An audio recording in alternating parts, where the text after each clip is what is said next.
Hello বন্ধুরা, কেমন আছো সবাই? আজকে আমি তোমাদের জন্য একটা মাছের নতুন রেসিপি নিয়ে এসেছি। সেটা হলো কাঁচা মাছের চচ্চড়ি। আশা করি ভিডিওটা সবাইকে ভালো লাগবে। তো তোমরা ভিডিওটা না কেটে প্রথম থেকে শেষ পর্যন্ত দেখবা। এখানে আমি ব্রিকেট মাছ নিয়ে নিয়েছি একটা। এগুলো আমি নুন হলুদ দিয়ে মেখে রাখছি। এটা বানাতে আমার আরও লাগছে একটা বড় সাইজের পেঁয়াজ কুচি, রসুন, কাঁচা লঙ্কা ছিঁড়ে রাখছি কাঁচা লঙ্কাগুলো। মশলা লাগছে আদা বাটা, জিরা বাটা, রসুন বাটা ও গরম মশলা। তো এটা রান্নার জন্য প্রথমে আমি কড়াই গরম করতে দেব। কড়াইটা আমি গরম করতে বসিয়ে দিয়ে দিচ্ছি চুলার মধ্যে।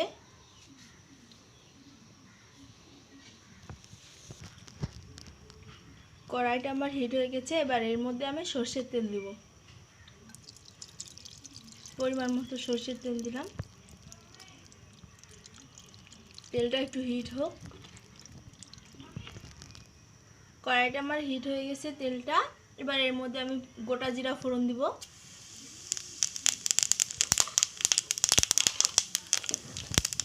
এবার এর মধ্যে আমি দিব ছেঁড়া কাঁচা লঙ্কা দিব।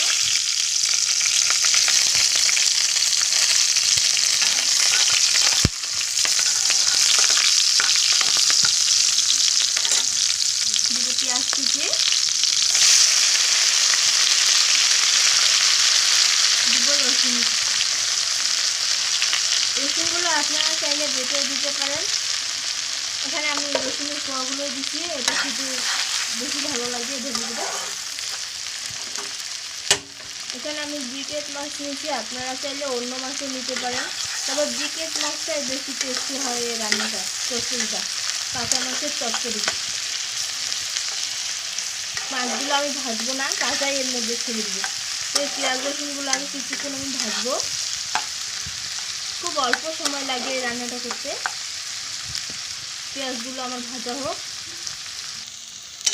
পেঁয়াজগুলো আমার হালকা বাদামি কালার করে ভাজা হয়ে গেছে। এবার এর মধ্যে আমি মাছগুলো দিয়ে দেবো, কাঁচা মাছগুলো যেগুলো আমি নুন হলুদ দিয়ে মেখে রাখছিলাম।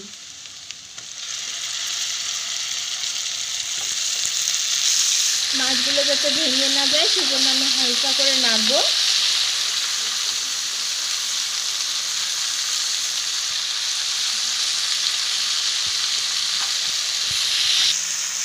মাছগুলো আমার ভাজা হয়ে গেছে। এবার এর মধ্যে মশলাগুলো অ্যাড করবো। রসুন বাটা দিলাম, আদা বাটা, জিরা বাটা।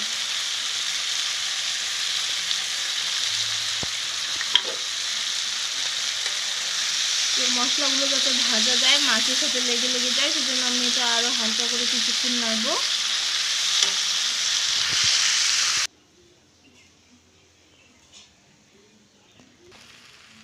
মাছগুলো যাতে ভেঙে ভেঙে না যায় সেজন্য খুব হালকা করে নাড়তে হবে, কারণ মাছগুলো যেহেতু কাঁচা সেজন্য ভেঙে যাওয়ার ভয় আছে।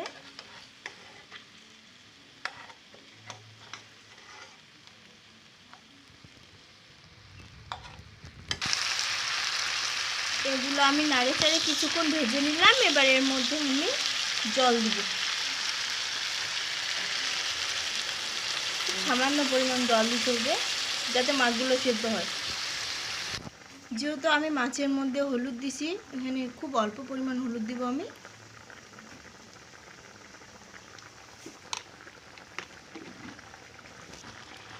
খুব সামান্য পরিমাণ লবণ দিব স্বাদ মতো।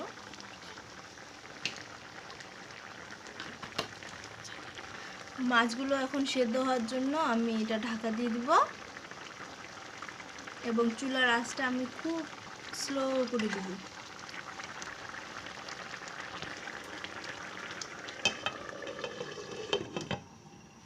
এটা এখন আমার সেদ্ধ হোক।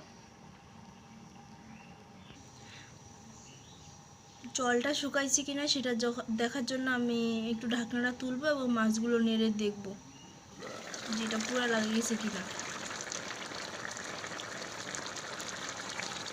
না, জলটা আমার আরও শুকাবে, মাছগুলো আমার সেদ্ধ হয় নাই, সেজন্য আমি আবার এটা ঢেকে দেব। এটা আরও কিছুক্ষণ সেদ্ধ হোক। জলটা যতক্ষণ পর্যন্ত না শুকায় ততক্ষণ পর্যন্ত আমি এটা সেদ্ধ করব। জলটা আমার শুকিয়ে এসেছে। এবার আমি এটা ঢাকনাটা তুলে এর মধ্যে আমি যে গরম মশলার বাটাটা আছে সেটা আমি দিয়ে দেবো।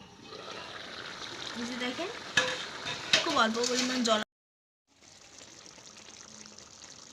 এবার আমি গরম মশলার বাটাটা দিয়ে দেবো এর মধ্যে।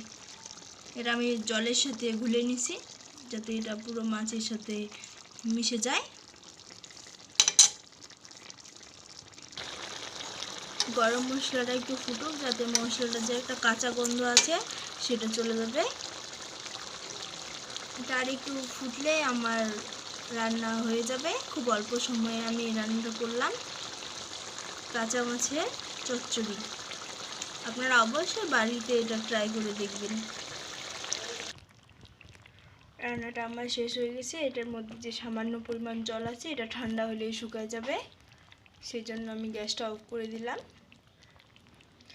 এই যে দেখেন কি সুন্দর একটা কালার আসছে এবং এটার ঘ্রাণটা অসাধারণ, অনেক সুন্দর ঘ্রাণ একটা বের হয়েছে। আপনারা এটা বাড়িতে ট্রাই করলে বুঝতে পারবেন আমি সত্যি না মিথ্যে বলতেছি। আমার রান্নাটা যদি আপনাদের ভালো লাগে থাকে তাহলে অবশ্যই আমার সরকার পরিবার চ্যানেলটা সাবস্ক্রাইব করে দিবেন। অবশ্যই আমার ভিডিওটা লাইক এবং কমেন্ট করবেন। আশা করি আমার ভিডিওটা আপনাদের সবাইকে ভালো লাগছে। আপনারা যদি আমার পাশে থাকেন তাহলে অবশ্যই আরও অন্যান্য নতুন রেসিপি নিয়ে আপনাদের সামনে আসব। সবাই ভালো থাকবেন।